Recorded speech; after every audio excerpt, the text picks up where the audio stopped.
Okay, welcome to the show, Greeley. Welcome back, mate. It's good to see you again. It's fucking good to be back. Yes. Where the fuck are you now? I'm in Newcastle.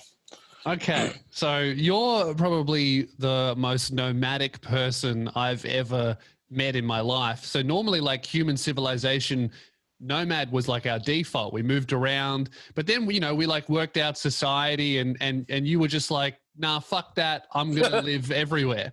Yeah, well, I worked it out.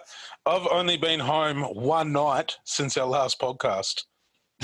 Really? One night. It's been almost a year since then. It's been 8 months. Fuck, that's crazy. I mean, if I lived in Tassie, I'd probably only spend one day a year. Is that the reason, do you think? Well, I think it's a lot of circumstance, I guess. But I guess I spent most of last year not being able to get around, and so after we caught up, I just decided to mission around the country.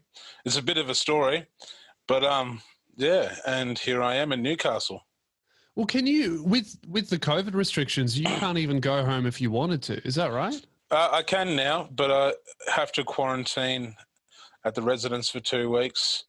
There was a couple times where my flights were cancelled. I tried to get back in July, and they just cancelled my flights. And I could have still pushed and got back, but at the time it was easier, and it made more sense for me to stay up here and keep doing what I'm doing up here. Yeah. Well, I will mention right at the top, you've got a new music project coming out. Do you want to tell people about that? Yeah. So it's a project that I'm featured on. The artist that's releasing it is Denny, and I'm featured on 3 tracks. So the first single drops on August 28th, which is this Friday, but I think by the time this comes out, it will be the Friday just gone. Yep. So the first single, Runaways, it's called, is featured there. And I guess that song's got a lot to do with running away and, my journey over the last 6 months. Well, after we caught up and I, spent the few months after that recording and getting my album done that I just released in the 1st of July.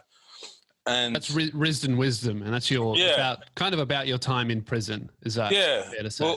Well, we were talking about it in the last podcast, and so I wrote it while I was inside, and it was all about my experience and journey, and I guess the lessons that I learned, and I wanted to portray to the world. And but this new project that I'm featured on represents a bit of my journey this year, rather than it's got nothing to do with prison or any of that shit that I went through last year. It's about this year. Well, and it was good to talking to you about that stuff in the sense where you've done time, but you don't want it to define you. You don't want to just constantly be talking about it and be that guy that went to prison. So it's cool seeing you use the experience, but then also move on from it and just move on to some other shit. Because that's a big trap with the system, is people get defined by it. 100%. It becomes their life. Yeah, it becomes normalized to them, and and I didn't want to do that, and that's not me, I've had a fair bit of a little bit of feedback, and I think it's through people that aren't listening to what I'm saying exactly, and they just think, oh, you're rapping about jail, and it's not really what I'm doing. And there's plenty of other people doing that, and that's not what I'm trying to do. It was more I didn't really want to go to jail, but when I knew that I was like, well, I'm going to flip it into something. And also, being an artist and a rapper, I take my experience and I portray it back into my art.